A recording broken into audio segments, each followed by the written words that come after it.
ሰላም ውድ የኢንፎ ኢትዮ ዜና ቤተሰቦች ተሙዲ ቶክሲዶ ነኝ። ዛሬ ይዘንላችሁ የቀረብነው መረጃ መላው የሀገራችንን የሶሻል ሚዲያ ተጠቃሚዎችን ያስደነገጠ በሚሊዮኖች የሚቆጠሩ አድናቂዎችን ግራ ጋብቶ እርስ በርስ እያጨቃጨቀ ያለ እጅግ ትኩስና ሰበር አጀንዳ ነው። ኢትዮጵያ የማህበራዊ ሚዲያ በተለይም በቲክቶክ መድረክ ላይ የፍቅር ምልክት የብዙዎች አርያና ፈገግታ የነበሩት በትልቅ ክብርና ጥምረት አብረው የዘለቁት ተወዳጆቹ ጥንዶች አዶናይና ጃኒ በመካከላቸው የነበረው ግንኙነት ማክተሙንና ሙሉ በሙሉ መለያየታቸውን በይፋ አስታውቋል። ይህ ዜና እንደ ሰደድ እሳት በማህበራዊ ሚዲያ ላይ ሲሰራጭም ቆይቷል። በሚሊዮን የሚቆጠሩ አድናቂዎቻቸው ማመን አቅቷቸው በከፍተኛ ሐዘንና ድንጋጤ ውስጥም ወድቀዋል። ነገር ግን ነገሩ በዚህ ብቻ አላበቃም። የሁለቱ ተጽዕኖ ፈጣሪዎች ድንገተኛ መለያየት በማህበራዊ ሚዲያ ላይ ትልቅ ማዕበልን አስነስቷል። መለያየታቸው ይፋ በተደረገ በጥቂት ሰዓታት ውስጥ ብቻ ከጀርባው ያሉ እጅግ ውስብስብና ሰዎችን ግራ የሚያጋቡ ስም ማጥፋቶች፣ ወቀሳዎችና እርስ በእርስ የሚያጋጩ ዘገባዎች ሚዲያውን አጥለቅልቀውታል። በተለይም በአሁኑ ሰዓት መላው የቲክቶክ ማህበረሰብን እያነጋገረና በሚሊዮኖች ዘንድ ትልቅ ጥያቄ ምልክትን የፈጠረው እጅግ አስደንጋጭ ወሬ የጃኒ ቀጣይ የህይወት ጉዞ የሚመለከተው አጀንዳ ነው።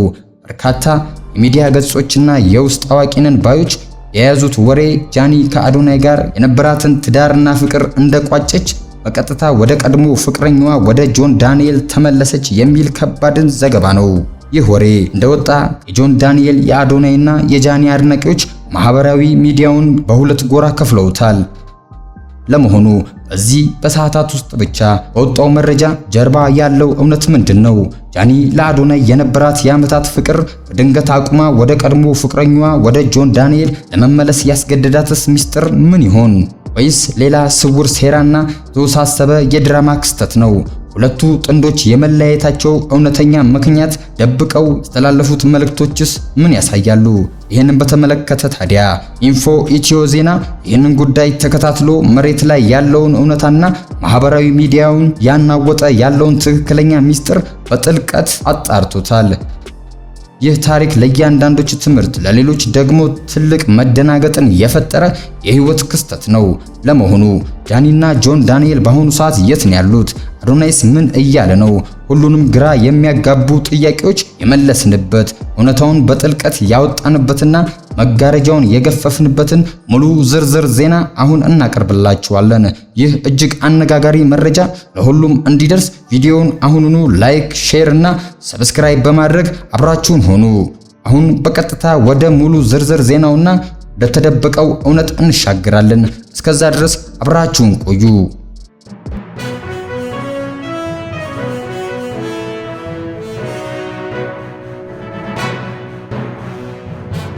አዎ ወዳጆቻችን፣ በኢትዮጵያ የማህበራዊ ሚዲያ በተለይም በቲክቶክ መድረክ ላይ በሰፊው የሚታወቁትና በርካታ አድናቂዎችን ማፍራት የቻሉት ጥንዶች አዶናይና ጃኒ ወይንም ስመኝ ገብሩ በመካከላቸው የነበረው የፍቅር ግንኙነት ሙሉ በሙሉ ማክተሙ በይፋ አስታውቀዋል። ጃኒ ወይንም ስመኝ ገብሩ ለወዳጆቿ ባስተላለፈችው መልእክት ከዚህ ቀደም ከአዶናይ ጋር የነበራቸውን የፍቅር ግንኙነት አሁን ላይ በሰላምና በክብር በተሞላ ሁኔታ ተነጋግረው ማለቁንና መለያየታቸውን ገልጻለች። አያይዛም ይህ መለያየት ለእያንዳንዶች ትምህርት ሊሆን እንደሚችል በመጥቀስ ተከታዮቿ ያላትን ጥልቅ ፍቅርም በዛው አስታካ ገልጻለች። በሌላ በኩል ደግሞ አዶናይ ባሰፈረው ማብራሪያ ከጃኒ ጋር የነበራቸውን የፍቅር ግንኙነት ማብቃቱን አረጋግጧል። ሁኔታው እዚህ ደረጃ ላይ የደረሰበት ምክንያት ለማወቅ የብዙዎች ፍላጎት መሆኑን ቢገባውም አንዳንድ ነገሮችን ግን ለራስ ሚስጥር አድርጎ ማስቀረትን እንደመረጠ አስታውቋል።